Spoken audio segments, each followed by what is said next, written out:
ওই সেই পয়সা বলবো আব্বাকে। বল খালি। তাহলে কি বলছো তাহলে? তাহলে আব্বা দাঁড়া। দিয়েছে। হ্যাঁ এ সাহেব, কে? ধরো কথা বলেছি। দাঁড়া ধর।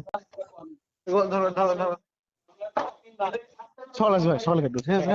সিঁড়ি দিয়ে যাবি ওপরে, ঠিক আছে তো?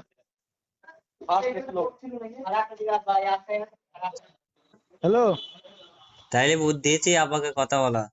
তুই বলিস নি একবার? আমি দিয়ে বলবো, আমি শোন, আমি শুরুটা করবো যে সাহেব কিছু বলেছে আপনাকে, এইভাবে বলবো কিন্তু, ঠিক আছে? হ্যাঁ, আমি তো বললাম দেওয়ার জন্য।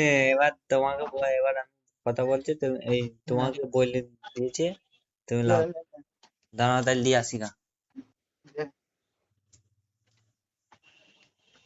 ও হ্যাঁ, রাখে ভাই কথা বলে। কি বললো খেপা? হ্যালো। হ্যাঁ ভালো আছো দাদা? হ্যাঁ গো, ভালো আছো? তুমি ভালো আছো? হ্যাঁ ভালো আছো দাদা। বলছিলাম যে হ্যালো, বলো। ওই একটা কথা যে জিজ্ঞাসা করছিলাম, ওই সাহেব কিছু বলেছিল আপনাকে? ছাই তো বলছিল এসেছিল, ও বলছি পয়সা তুমি যাই খেপা, পয়সা তো পাবো আমি এখন। আমি হ্যাঁ বুঝলাম, ও, জানলে এবার চাষের মাসে খরচা হয়ে যেত, আমাদের মেলা চাষ করতে হয় তো। পয়সা বলতে মানে কি বলতো কাকা, আমার ওই দোকানটা একটু কাজ করালাম তো, মানে সিলিং ফিলিং করালাম, বুঝলেন তো? হ্যাঁ, তা মোটামুটি ওই 1.5 লাখ টাকার কাছে খরচা হয়েছে, বুঝলেন তো? এবার তাই ওই খেপা ডেলে খরচা হয়? হ্যাঁ, জিজ্ঞাসা করেন সাহেবকে কি করছে দোকানটা। আমি ছবি টবি পাঠাচ্ছি সাহেবকে। সিলিং করতে 50 টাকা খরচা, কাঁচে গেট ফেট লাগাবো, তখন এখন মোটামুটি অনেক টাকা খরচা হবে। সেই জন্য বলছিলাম ওই, মানে ধার হিসাবে নিচ্ছিলাম, বুঝলেন তো? ওই 40,000 টাকাতে দাম, সেটা ওই দুইজনে আছে, ওরা ও 20,000, ও 20,000 করে 40,000 টাকা ধার হিসাবে নিচ্ছি।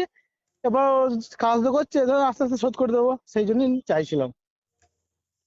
এবার 10 টাকা লাভ, হ্যাঁ। তো আমার সুবিধা হতো, ধরেন।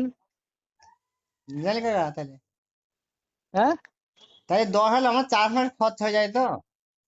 ও, এবার ধর ধান আছে 2 বিঘে, পাট আছে 1 বিঘে, জানি না এমনি আমরা করতে গিয়ে খরচ হয়ে যায়। সে বুঝেছি। এবার আমি কি বলছি শোনেন, মানে আমি আমাকে আমাকে দিয়ে দিতে বলছি না, মানে ধার হিসেবে নিলাম, এবার হয়তো 2-4 মাস পরে দিয়ে শোধ করে দিলাম, বুঝলেন তো? এবার আমার কাছে ছিল টাকা, 1,000 টাকা খরচ করলাম, বুঝলেন তো? এবার এবার ওই জন্য নাহলে পরে প্রায় 1.5 লাখের কাছে খরচা করলাম। এবার নাহলে 20,000 টাকা তুমি কি আটকায় বলেন? ওই জন্যই বলছিলাম, মানে ধার হিসেবে নিতাম, এবার 2-4 মাস পর হয়তো বা 6 মাস পর দিয়ে দিলাম, ও, সেই জন্য বলছিলাম। তাহলে আমার ভাইয়ের কাছ থেকে আবার 10 হাজার চেয়ে আনতে হবে কিছু। এবার দেখেন যদি হয় তাহলে আমার আমার সুবিধা হয়, মানে তাহলে একবারে যখন করছি খরচ, সব একবারে করছিলাম খরচটা, মানে নাহলে আবার সেটার জন্য আটকে রাখতে হবে, আবার মানে আটকে থাকতে হবে কাজটা। তা তো বটে, তাহলে এতদিন কাজ দিস কি করলি?